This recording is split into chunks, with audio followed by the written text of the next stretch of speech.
Welcome to session 3, everyone.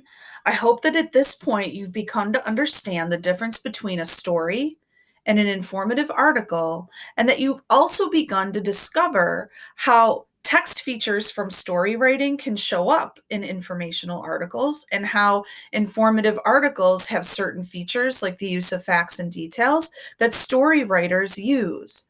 Remember, a story includes a plot, characters, a setting, and a theme.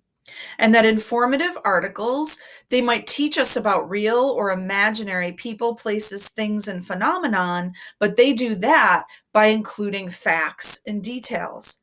Really powerful informative articles often include stories, though. And beautiful stories often include factual information and the details that support them. Today, I'm going to invite you to read all of the stories that I have written.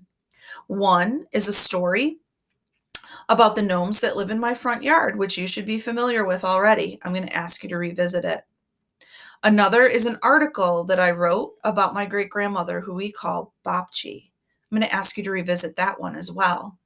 And the third story that I wrote is actually about an author who has changed my life in a lot of different ways. And I'm going to invite you to read that piece for the first time. As you're reading, I want you to pay attention to these text features. What do all of my stories seem to have in common? Whether I've written a story that might live inside of my journal, whether I've written an informative article that includes a story inside of it, or whether I've written a more reflective piece or even a letter to a friend, I might throw a story or story elements into that letter to bring it to life. So, your challenge and my question to you is this: read all 3 of the stories that I've shared inside of today's lesson, and then answer this question: what do all of those stories seem to have in common? Make sure that you refer to the information in this slide about the different text features that we've been discussing to help you frame your answer. And I will see you at the start of the next session.